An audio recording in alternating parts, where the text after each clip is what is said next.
The views, comments, and opinions of the following program do not necessarily reflect those of Morris Media Studios, MorrisMediaLive.com, or its affiliates. Listener discretion is advised.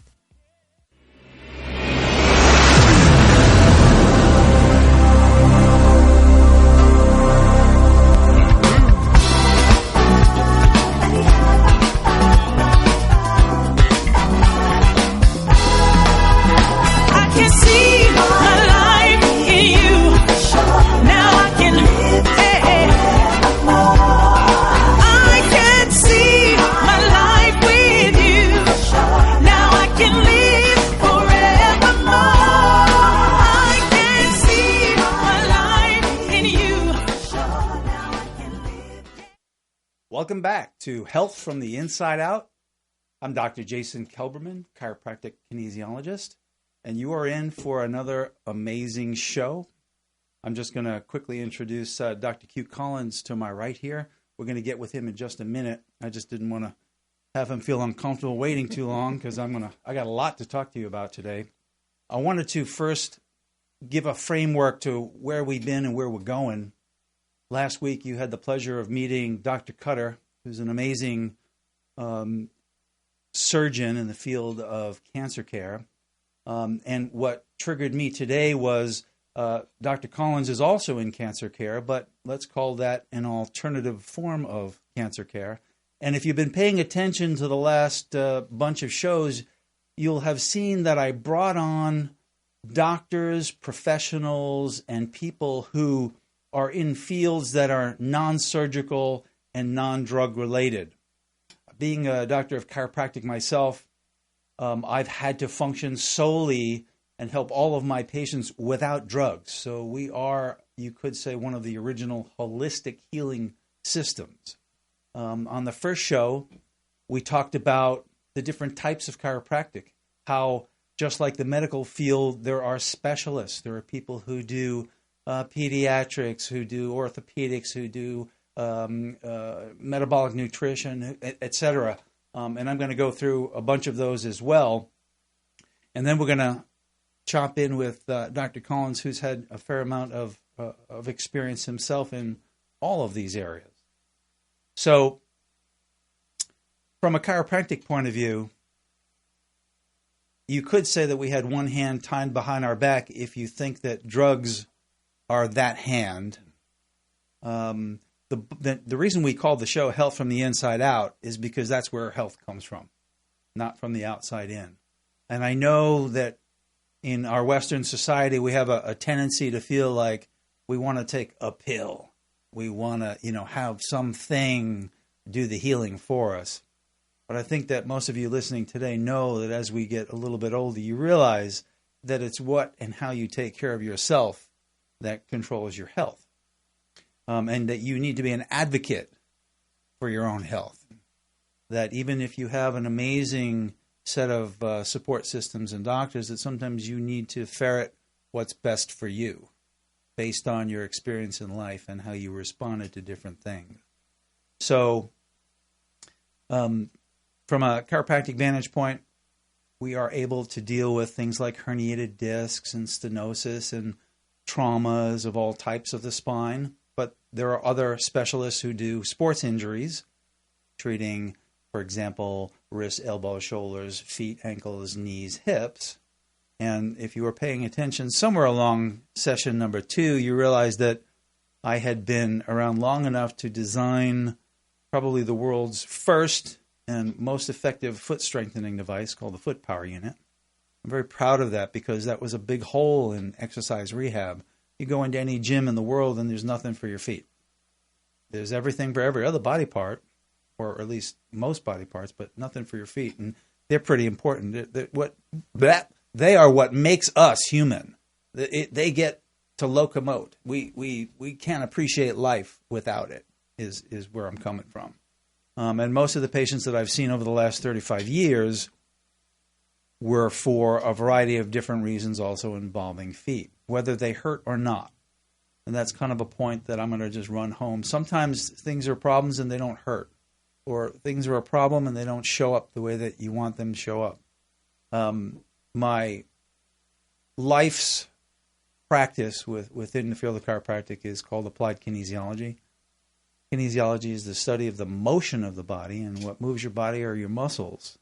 So if you treat the muscle, you also affect the joint. So if you treat the joint and the muscle, you get a better repair, that kind of thing. But we go one step further. We created an organization called the International College of Applied Kinesiology, and we invited all specialists. So we had dentists, we had physical therapists, acupuncturists, psychotherapists, orthopedists, chiropractors, you name it. The door was open to anybody who wanted to contribute.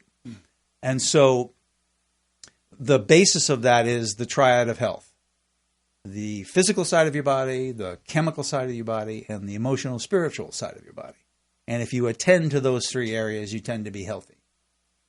One or more areas that are a problem can affect the others, whether it's your chemistry or your physical and so forth. So you kind of get the idea of what role food and supplements and medications play, and what role physical treatments play, and what role mental or spiritual applications. I just got a little buzz there when I talked about that, because we're all of that, all rolled up into one. And to ignore any one of those denies us our humanity, is kind of where we were coming from. So a lot of people shared, and we basically have a system with a lot of tools for many different people, because you and I were chatting earlier about how many of the newer chiropractors have a lot of tools that they use, and that's because there's a lot of things in the human body. Now, being flagged that somebody is already trying to call in, so if you want to call in, it's 323-293-3375, and we're going to take it right now.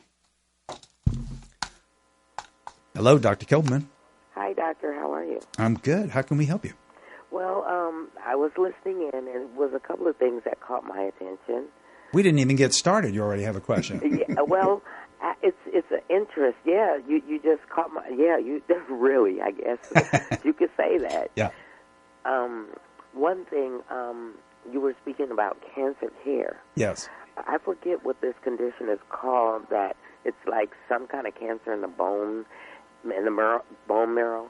And after 10 years, well, it's some kind of condition that turns to cancer over 10 years in the bone. You know what that is? Chronic myelocytic leukemia. Yeah. And we were going to kind of open that up, but now that you asked that question, I'm going to turn that over to Dr. Collins. Oh, wow. Because that's his specialty. So my guess is that you're talking about one of the chronic lymphocemic or myelocytic leukemias. Yeah, that sounds pretty close to something I've heard. It was a while ago. They were testing my mom for that, but I guess they're no longer, looking at it. Maybe they wrote it off. But is there a such thing as like a reoccurrence of that or something? Yeah, it's when you talk about that type of cancer, it's a very, very, very slow growing cancer, and so. There's two phases. One phase is this slow growth, and then it goes through a blast stage. And that blast stage is when it starts to be get toward being terminal. Okay. So they treat it as if they treat it long term as just trying to keep it under control. Okay. And then they start to treat with the standard of care after that, which is chemotherapy, radiation, a lot of cytotoxic drugs. Then. Okay. Very interesting. Okay, I was curious about that. I'm so glad I caught this. So while you're on the phone, Dr. Collins is at the Center for Deuterium Depletion. I know that's a mouthful.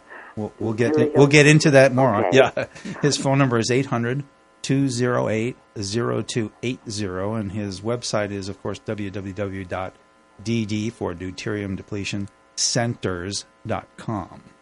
So we'll give that out again later on. Okay. But he's available, and I thank you so much for calling in. Absolutely. And then you guys were going to touch on, I don't know whose specialty this is, the herniated disc. I heard Sure. That's the second thing I heard. Sure. We're happy. So we're going to talk about spinal decompression when it comes to that. Spinal decompression. Right. Awesome. Right. I'll continue listening in. All right. Thank you so much for calling. Okay. Thank you. Bye-bye. So it looks like we're going to talk about spinal decompression. That's something that you've also experienced. So, funny that you should call it. Let's talk about degenerated. So the category is degeneration of the spine or damage to the spinal discs. The purpose of the discs of your spine are threefold. One, it gives you motion. Two, it acts as a shock absorber. And three, the space that the disc has is part of how we hold an opening for the spinal nerve root. So in other words, if you decrease the space that the disc originally had in height, you decrease the space that one of your nerves has to exist in. So the spine becomes closed down. Sometimes we use the word stenosis or encroachment or degeneration, or there are a bunch of different terms for that. And then as the disc becomes injured, then we have multiple terms for that. So a disc bulge, you've heard these terms. A disc bulge is, I like to think of that as just areas that are bulging out that have been under load for a while, but they're not torn and damaged. Whereas a herniated disc, which now has a couple of different terms, like a protrusion. There's going to be a lot of terminology. You don't have to remember any of this stuff. But a protruding disc is a herniated disc, and an extruded disc is a fragment of a disc that's completely broken off, these kinds of things. So those are the types of things. You go from a bulge to a protrusion to an extrusion, and that's just, the sequence of severity. Spinal decompression came from the old days of traction. All right? Traction was applied in a static fashion. You had some kind of a device attached to your body, whether it was straps or harnesses or beds or whatever, and whatever part of your body was being treated, whether it was your neck or your back, etc., was then pulled apart and you were held that way. And that helped some people. And in fact, most of you probably heard somebody in your, earlier years said, "Oh, my gramps was in the hospital. I put him in traction for 2 weeks." Okay, because they didn't know what else to do. Decompression is basically new age traction, okay? And what we found was, grab my hand for a second. Here, I'll demonstrate this. If I go like this, what do? You resist, right? Well, that's what the body does when you go into traction. It tries to pull your body and the muscles react. We got to get through the muscle response in order to get to the disc so we could then hydrate the disc and open it up. Oh, by the way, your discs are 65% fluid, okay? They're supposed to be. So as they degenerate, they also dehydrate, and they change color on MRI and so forth. So the idea of decompression is through computerization of sensory input. So in other words, you're in the setup, the computer senses when you're pulling, and it relaxes. And when you relax, it pulls. And this is completely, you're not aware of this at all. Now, I'm just going to let the audience know that you've already had that experience with your neck, and you never felt it going on and off. In fact, I have too, and I just fell asleep. It was so comfortable. But that's another story. We'll get there another day. The idea here is it senses what's going on. It adapts to the moment so that you can basically open up the spine, allow the disc to rehydrate. Mm-hmm. That's really what we're trying to do here, is rehydrate the disc. And that can only happen if you can move the disc, because the disc is fed through the bone. It's a sponging action. We've all had sponges in our hand. Some of you less often in the kitchen than others, I'll grant it. But when you wring that sponge out and you let it go in water, it sucks it up. And that's exactly what happens in the disc. And it gets the fluid and nutrients through the bone, because bone is living tissue. I'm going to say that again because most people think that we're like little dead trees inside in our bones. It forms, it's fully formed, it doesn't change. No.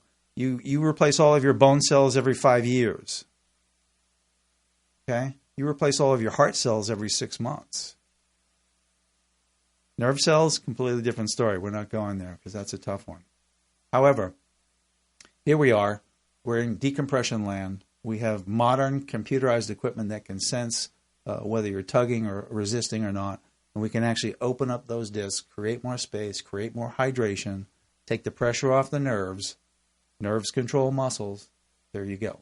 So people who have issues in the neck, they usually have problems down into the shoulder, arm, hand, carpal tunnel, etc., or headaches or other issues. People who have lower back disc issues usually have some kind of hip, knee, sciatica, leg pain, that type of thing. They can both be very debilitating.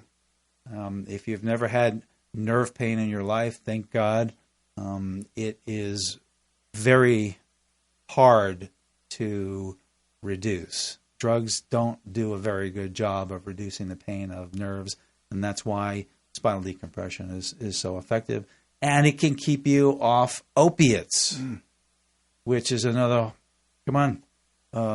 Basically, there was a study done that said if you went to a chiropractor or a physical therapist, you were 90% likely to never need an opiate and stay away from it. I want to say that again. If you got some good care for the problem that, address the problem instead of just drugging the problem, you're 90% less likely to have any kind of problems with opiates. Now, if you've had surgery, I'm the first one to say, yes, you need some medications for a few days, but as soon as you can get off of it, you should get off of it. All right? Now, so Dr. Q, as we call him, has had a world of experience in both cancer care, and I'm going to just try to introduce him properly at this point. He was involved with cancer care for animals for a period of time, and you could say that was the prelude to human care. And so you could also say that he was experimenting on animals, but he was treating them with the dignity that he would a human being, in that he was feeding them correctly and treating them holistically, just like a human being, and they were curing cancer. So he took that knowledge, and they opened up a place in L.A., and his phone number again is 800-208-0280. I don't mind plugging him at all because they do great work there. I don't do any cancer care, so I am more than happy to have a professional who knows all about it. And so I'm going to let him delve into that. So you might have to take some notes on this one, gang, because it's a little complicated. It's stuff you have never heard before. And that's my job. My job is to bring you guys cutting edge, functional docs of all specialties. I kept saying that because, you never know who I'm going to bring on, so stay tuned. And I'm going to let him run with it a little bit here and tell you all about what deuterium is and why he got involved, how he got involved with that, how he comes to be here, why he's in L.A., because he's another transplant. And without further ado, I'm happy to have you. Well, thank you so much for joining us today.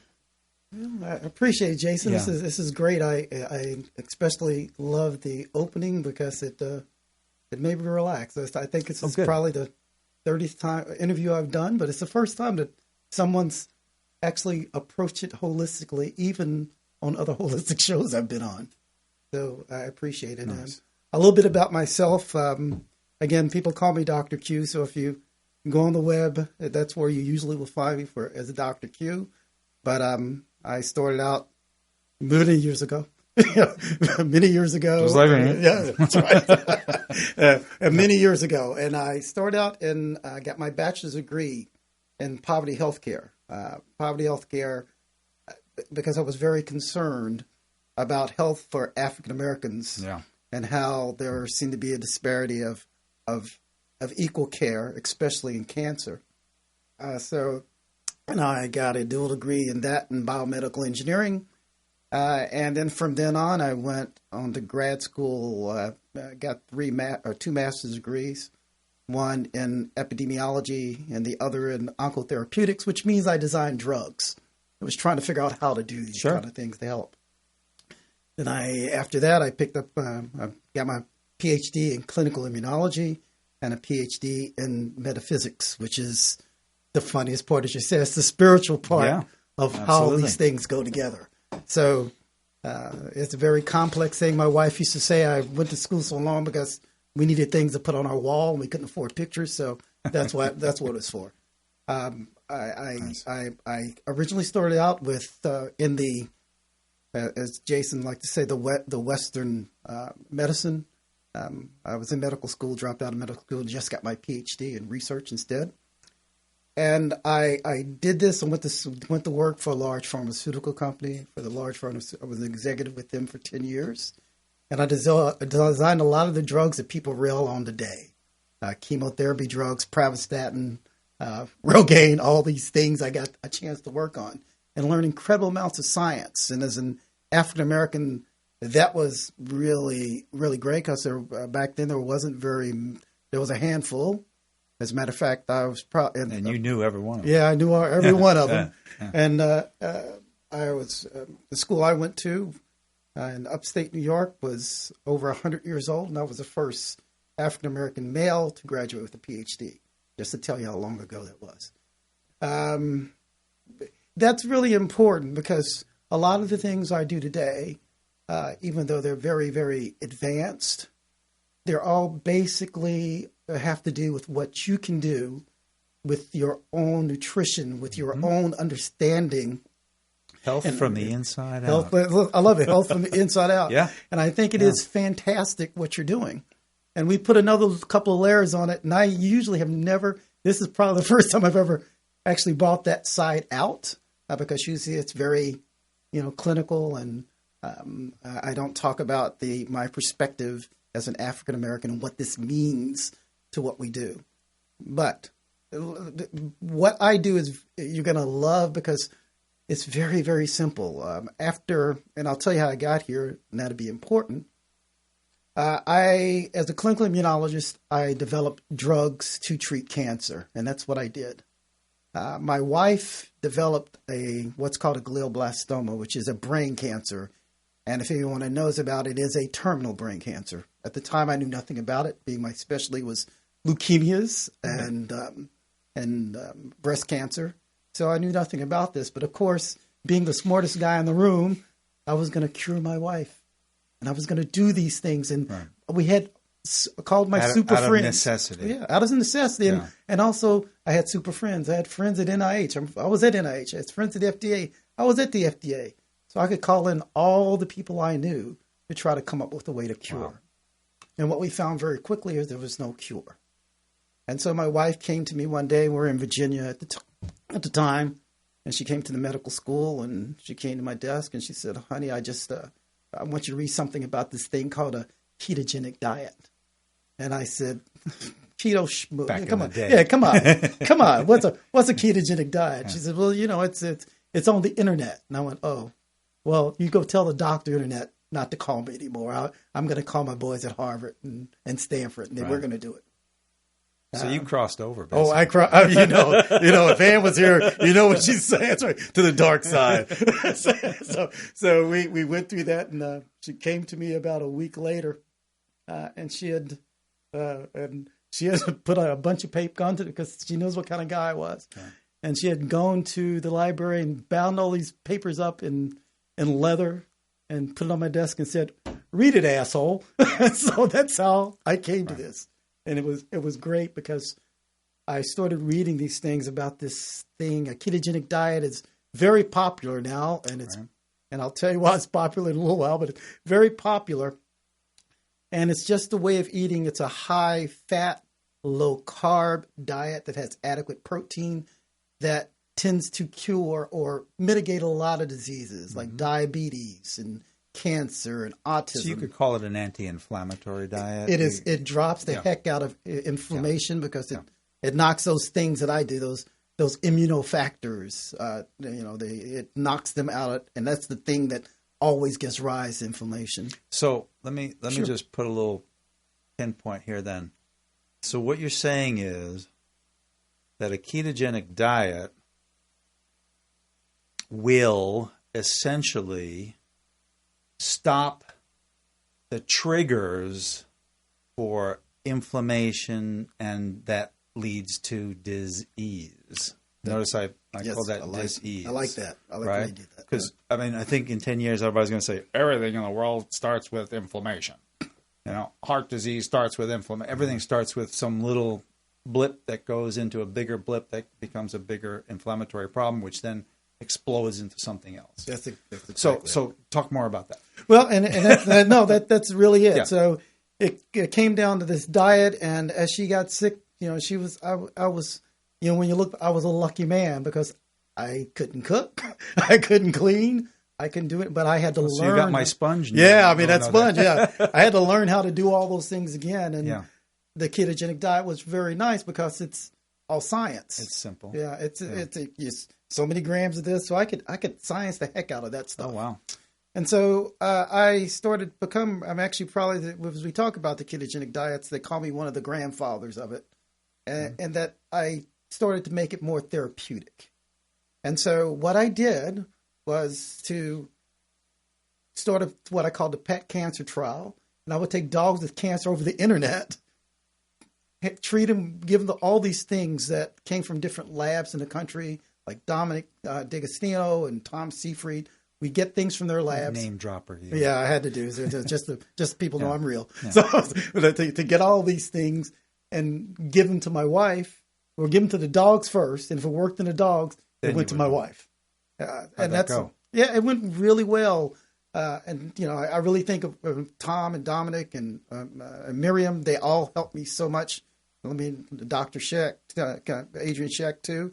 Everybody that was in this field, and we were just a little. I mean, keto is so huge now, but we were a handful of people back then. There weren't that many people that really did this. So we did this thing. We got on a diet. We invented something called ketones. Now they're exogenous ketones in everybody's house. She was the first person to do those things. You heard it here first. Everything. Yeah.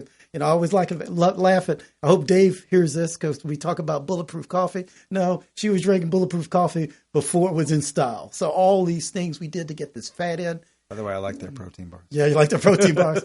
We'll talk later. But we did all these things, and she did well. She did well, but it was a shame because what they had done, they had missed. She was a very athletic person, just incredible. I am from an athletic family.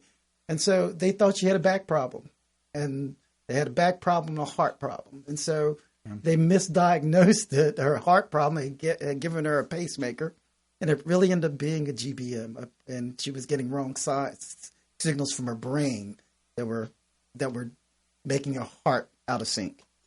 And so by the time we went through all these things, and Dominic's group down in Tampa, after they found out that one way that we could slow the cancer down. She was only given 5 weeks to live. We were 2 years out now doing these kind of things. By the time you could slow it down, you had to stop it by using hyperbaric oxygen therapy. And with the pacemaker, she couldn't be in it. So At that time, we just said, that's great. She said, that's enough. And she passed a little while longer. Yeah. Well, it was great. I was married for 40 years, so it was wow. No complaints. No complaints at all. That's a big number. Well, and it was a very important thing because during that time, a company called Quest Nutrition, who makes the Quest bars, called me up, and they called on the phone while she was in the bed beside me, and they said, "Look, we're interested in starting this project up. And we're really interested if you come out and interview and see what you think about it." And I said, my wife looked at me and gave me that look of, don't think about taking a job right now. And so I said, no, I can't do that. I'm busy right now. Yeah. And so she died 3 weeks later, and I went on a 30-day fast and gave Quest a call and said, okay, I'm ready to do this. Yeah, you cleaned out. Yeah, it was very, very interesting. And from there, as you know, life change. Yeah, life change. Yeah. But Quest Nutrition, Ron Penna, Mike and Tom, they're one of the fastest growing companies in the country. But they were kind enough to bring me up and fund what was called a Keto Pet Sanctuary, which was a 52-acre ranch in Austin, Texas, where we treated dogs with cancer. It wasn't a research facility. We actually took dogs that had natural cancers from rescue centers, treated them like the president, spending $30,000 to $50,000 each dog just using a ketogenic diet, giving them hyperbaric oxygen therapy, giving them IV vitamin C. They had massages. It was just a beautiful place. And the idea was to cure them. They tolerate the IV pretty well? They tolerated the IV, and it's just they. And then we started using standard of care with it, right? And the whole idea behind this was to understand how to do it in animals, because when you look at diets, the biggest problem with the diet is that people screw it up. People say that again. People, in fact, say that a few more times. People, everybody out there, some people who shouldn't be eating like carbs, sugar, right. They do it anyway. And we always said the advantage to dogs is dogs can't drive to McDonald's, so there was no problem. So if we could prove that it worked in dogs, but their owners can give them. Yeah, that's why they had to. That's why they had to send the dogs to us. Right. But we had to cure these dogs, and we were the first place to have an MRI. A $5 million machine that Quest rented for us to take pictures of dogs because... So you could monitor tumors. Yeah, because when we did it the first time, we cured these dogs of cancer, and then the vet would come back and go, well, he must have been wrong. Right. So that's I've heard that in a variety of different ways in my practice as well over the years. Well, no, he couldn't have done anything there. It just was a spontaneous remission. Yeah, that's all. No. It's always interesting. And if you could, and we start to joke around. Yeah, it's okay if we're really good at making spontaneous remissions. Yeah, 3 days after the treatment. That's great. That's great. But that went well. With everybody in holistic care has had that experience with other doctors not understanding. I want to say one thing about that. Sure. Because I get this a lot with my patients when I love medical doctors. Don't misrepresent this in any way, shape, or form, but they get trained to a certain degree that everything inside that box is known and everything outside that box is unknown, and therefore they can't refer for unknowns. Mm-hmm. And so my specialty is peripheral neuropathy, right? And patients come in, well, I asked my doctor about that, and they said, well, you can take this drug or that, or just learn to live with it. There's a lot more that can be done. It's just that they haven't gotten to the point where they've researched it enough that they can do anything about it, but we can't. Yes. So now you're a research guy with drugs. Here's a problem here's why they haven't come up with anything. There's 100 different ways that you can get it. So how do you make a pill that covers 100 different ways? Yeah. And so therefore you can't pass a double-blind, study if you can't, cross all those bridges. So there's been no movement other than Lyrica. Yes. Okay. And half the people on Lyrica have side effects as well. So there's some new interesting research on enzymes and enzyme blockers going on in that field that I've been watching very closely. And it's now in animal testing, which I'm happy to see, but it's not going to come out of animal testing for years and years. So it may not hit humans for 15 or 20 years. So I got sneaky and bought some and tried to make a homeopathic remedy out of it. And I have an amazing biochemist named Dr. Borkin who says, I think I can figure this out. And about 6 months later, he says, man, this was not easy to maintain the energy and the frequency of the actual enzyme, He says, but I've got it. So he just gave me the first batch to try on humans. So understand, the only reason I can use this is that it's a homeopathic remedy. It is not a drug. Yeah. I could not give any kind of experimental, enzyme that hasn't been cleared by FDA, but on a homeopathic level, I can. So I'm starting my first little research project on that to see if we're headed in the right direction there, because they found the enzyme that starts to destroy the myelin sheaths of your nerves. And so they were trying to get to the enzyme blocker or the one that turns it off. And so they're working in that area, which is fabulous. I think it's the right way to go. It's just very, very early on. I'm sure in 20 years, we're going to look back today and go, man, we were barbaric, you know. We were doing surgery and radiation and this and that, and all they had to do was turn the sensor off. So talk about how that came into cancer care and how that really works. And if you can, address the issue as to why we're not hearing more about it. If you dare to put your toes over the end of the board, as they say, it doesn't bother me at all. But thank you, Jason. Yeah. I think, and I want to tell everybody, he is an incredible clinician. By the way, you guys want to know. I know that from personal experience, and he's being kind when he speaks of how the field is. He can only speak through his eyes because everybody's not as good as him. So I just want to say that.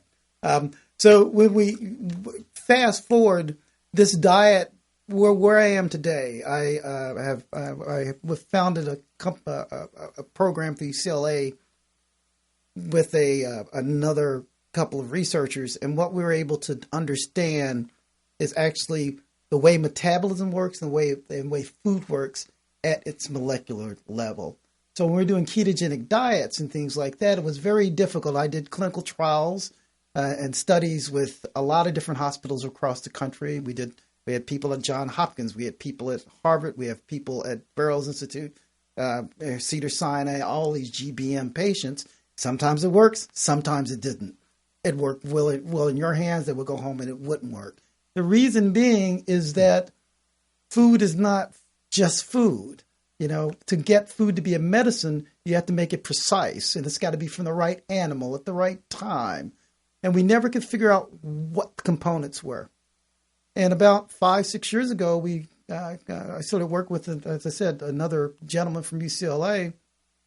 And what we discovered was a thing called deuterium. There you go. Yeah, here we go. Mark that down. Yeah. Go look it up. And people are going to love this. It's deuterium, or I'm going to body shame it. It's also fat hydrogen. Okay. And it really is just, everybody knows what hydrogen is, right? H2O, that thing that goes with water. Hydrogen is the smallest element that we know demand. It was the first thing. It's also the most common element. It's the most common. And it was the first thing that the Big Bang was hydrogen splitting from deuterium. That's what made Earth. That's what made Mars. That's what made the universe. We went back to the beginning here. From the beginning. Okay.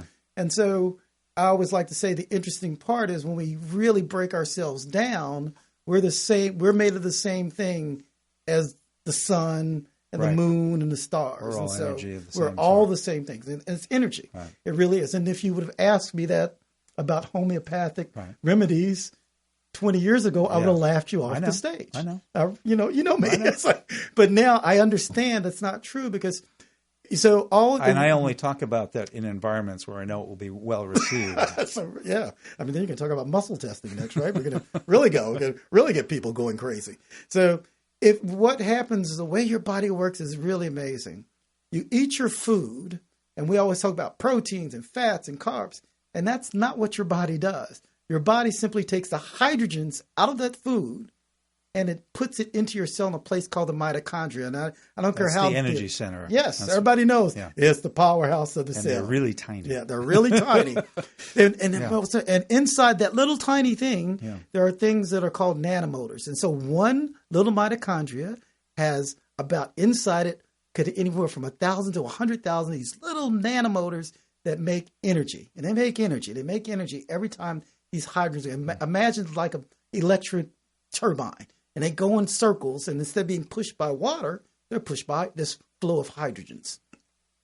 And again, what's so amazing? Get your chemistry books out. I'm going to try to make this really simple and really interesting because inside your body, you have more mitochondria nanomotors than there are stars in the friggin' universe. Wow. Think about this. You make from the food you eat. That's a great stat. Yeah, it is. Like that. From the food you eat about 3 pounds of food a day, 3.5. The biggest guys, a guy like me, 3.5 pounds of food.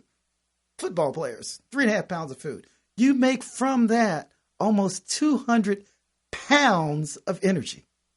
You make from that, from just the food that you eat. Is that foot pounds? Yeah, really. What kind of pounds are you talking about really here? Pounds. So you birth a grown man every day.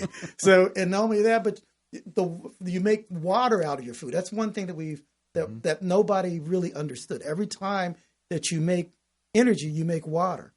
Your body makes 3,000 gallons of water a day.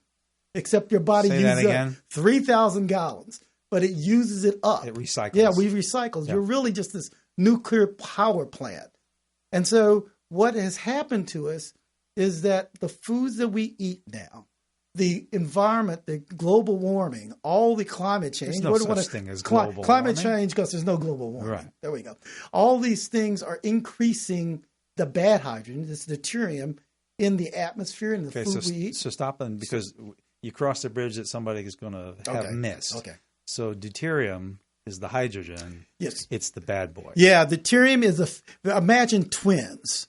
And you have one twin that's hydrogen, and you have his big twin, which is deuterium. He's the devil. Yeah, he's heavy. Yeah. And so every time this heavy thing hits those little nanomotors I was talking about, it breaks it. It bangs them up. Yeah, and when it breaks it, you can't make ATP, and you can't. So you can't do repair, and you can't handle your immune system, and it just goes round and round. And you get inflammation. And so this, when I tell you, this is pure science, in that this is the basis of life. Now, this is not only the basis of life for you. No way we're going to get so esoteric. Yeah, that's what I said. That's what I love when you said it. So now, we should go into your other specialty areas of your PhD in psychodrama. I mean, well, about truth. So that's what it is. It's just so cool. I mean, so now we're just going to understanding.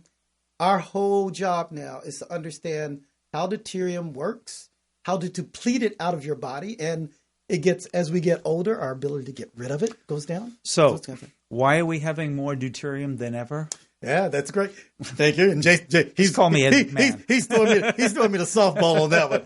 So we're having more deuterium than ever, and it started in the 50s and the 30s when diabetes and cardiovascular, all these things started because of our diet changes. First, we started big agriculture farming. And we started using GMOs. GMOs have higher levels of deuterium in them. We started using watering fields with irrigation.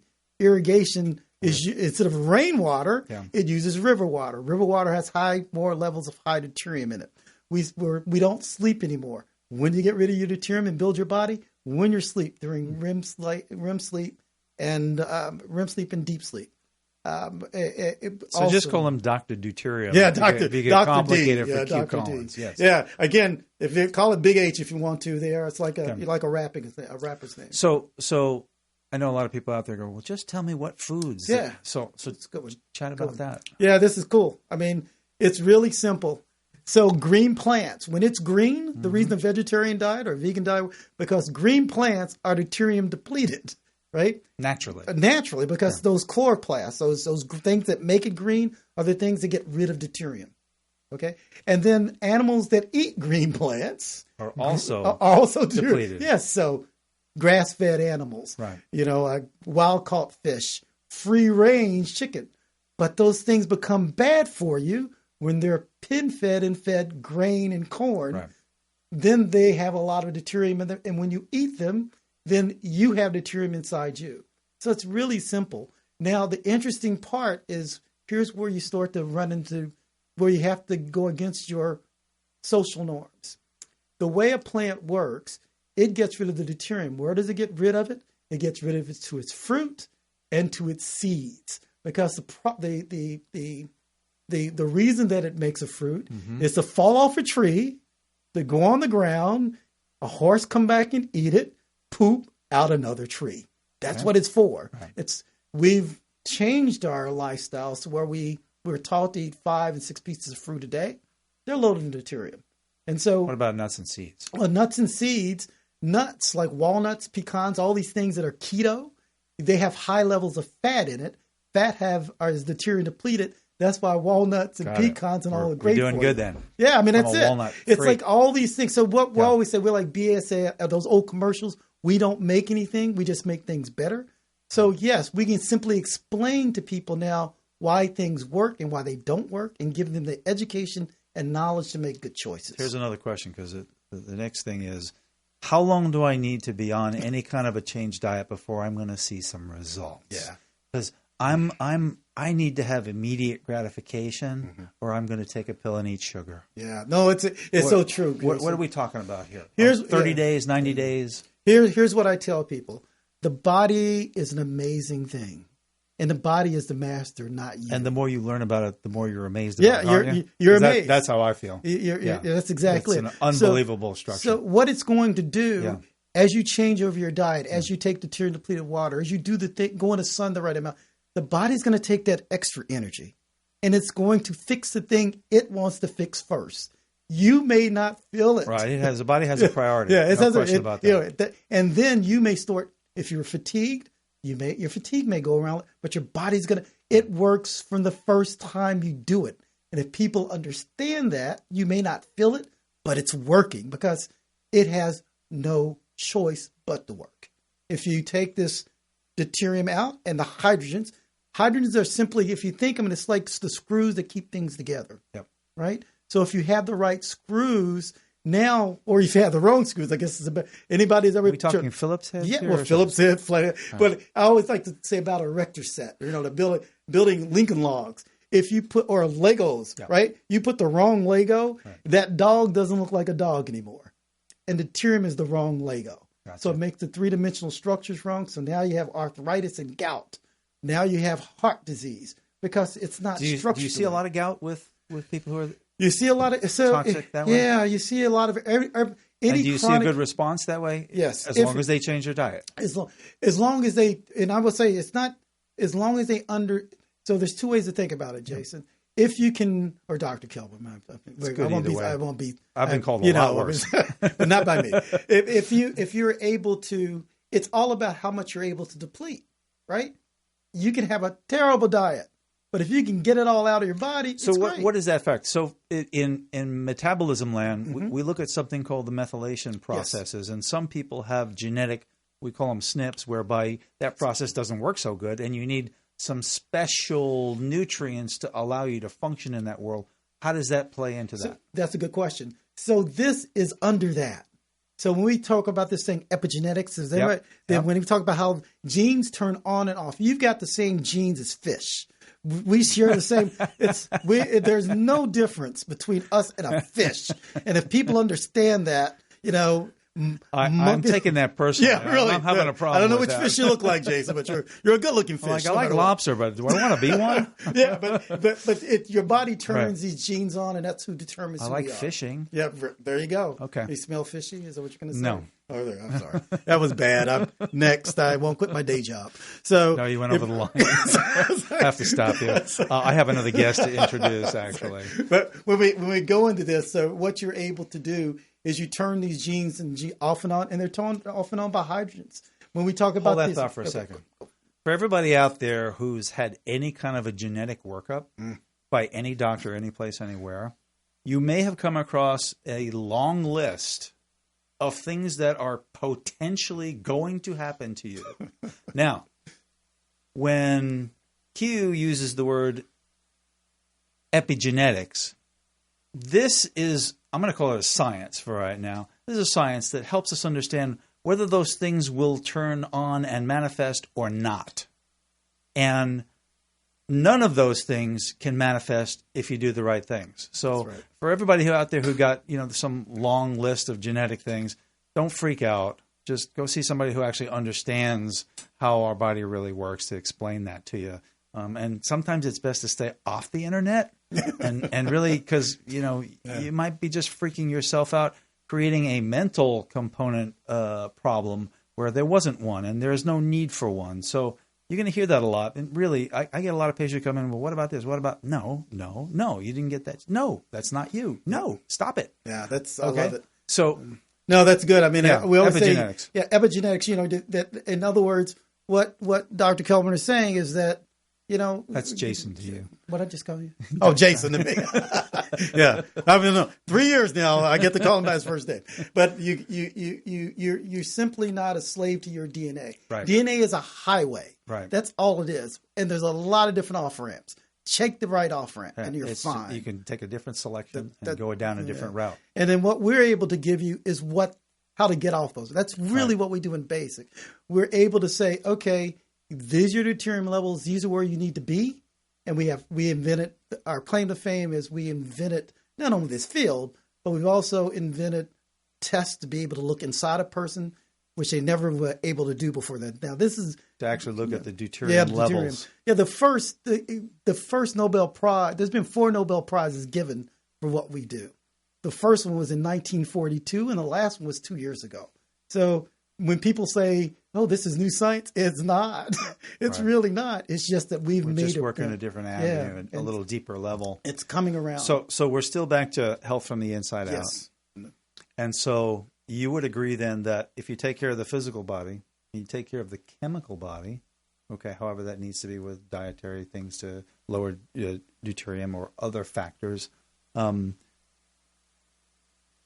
Let's talk about the brain, our mental capacity, spiritual capacity for a moment. Yes, I love it. Because, well, here I want to just throw a few things out. So I'm back to that triad of health, okay? Your chemistry can change your brain chemistry. Would you agree? Even deeper than you're going to expect. Right. I'm trying to keep it simple. So, lots of times there will be people out there who have, let's call them psychological symptoms.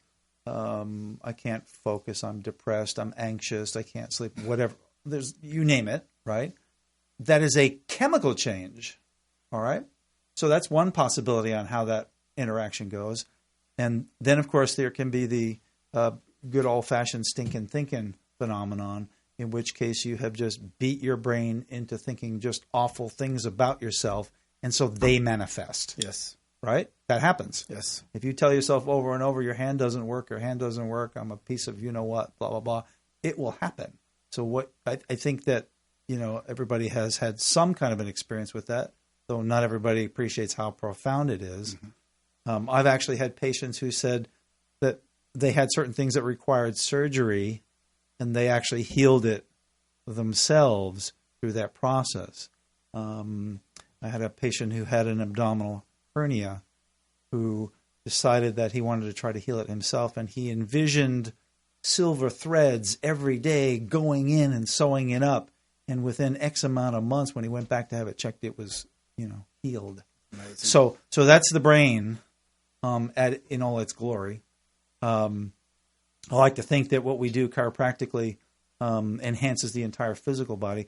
And remember this, your physical frame. The reason why chiropractic works is because it turns your nervous system back on. Yes, we can increase ranges of motion and mobilize joints to make the pain go away there. But what it's really doing is changing the neurologic pathways that go up to your brain.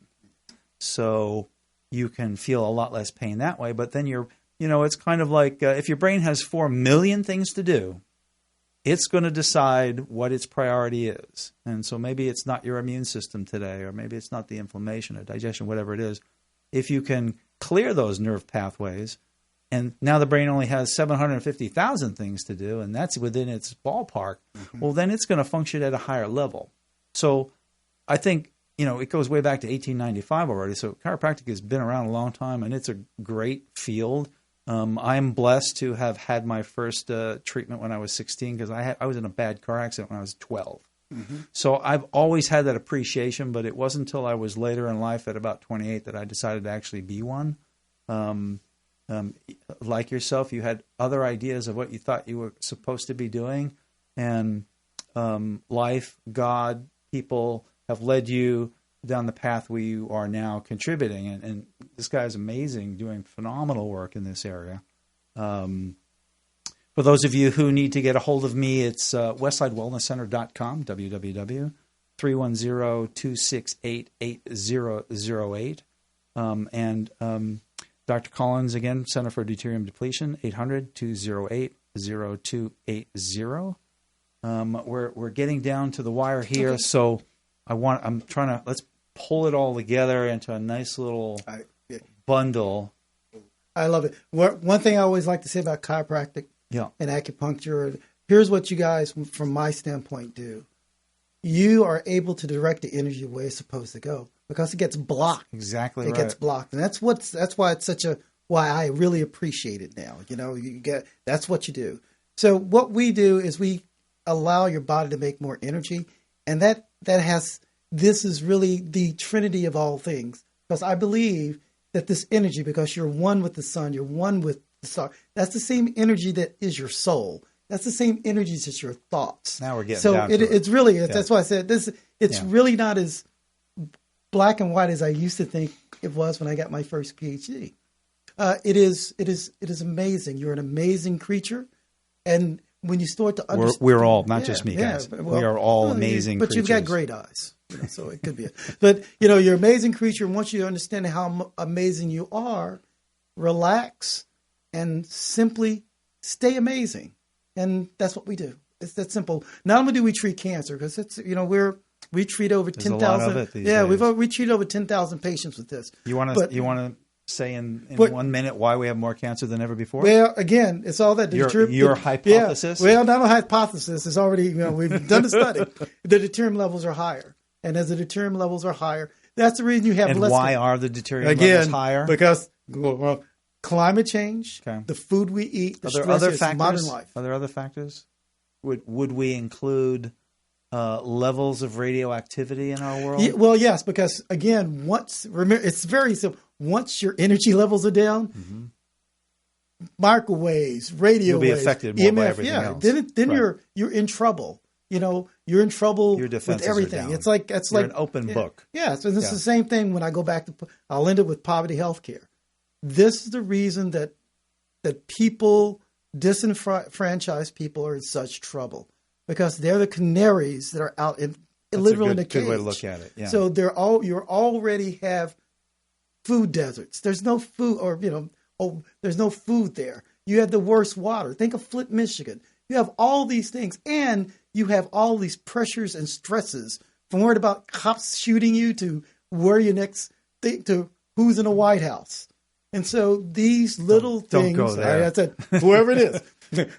And so that impinges those deuterium levels are sky high, which may be the reason that we have such a high infant mortality rate around African Americans and Latinos. All these things. And it's a shame because it's very simple to treat and it's cheap compared to what we're doing. Cancer care is very expensive. Cancer care is very expensive, but what we do is very inexpensive. And what I want to say too is, we're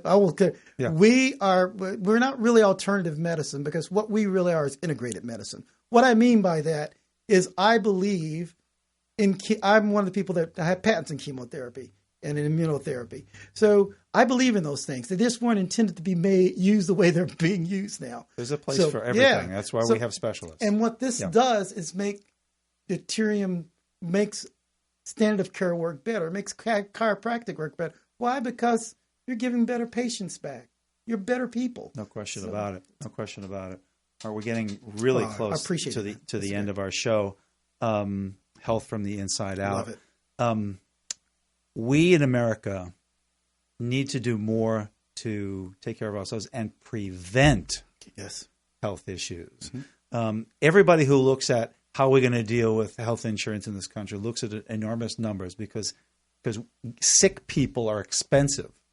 Staying healthy is cheap. That's right. Okay? Yep. So what you eat is important. How you take care of yourself is important. Getting good advice is also very important. And I'm getting a notification that we're just about down to the wire.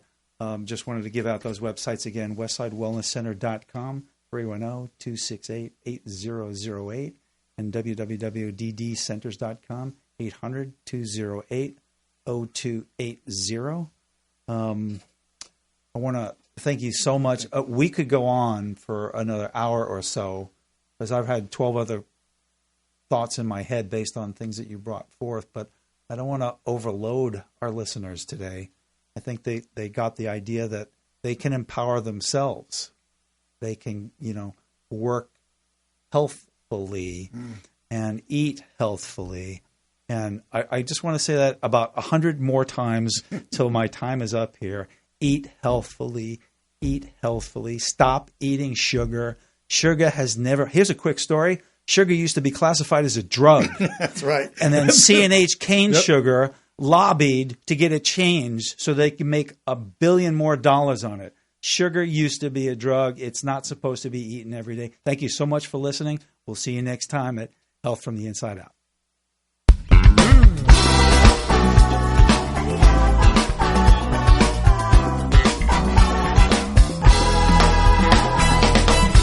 Heaven must have known that this day would surely come along. Has some angels watching me to make sure that I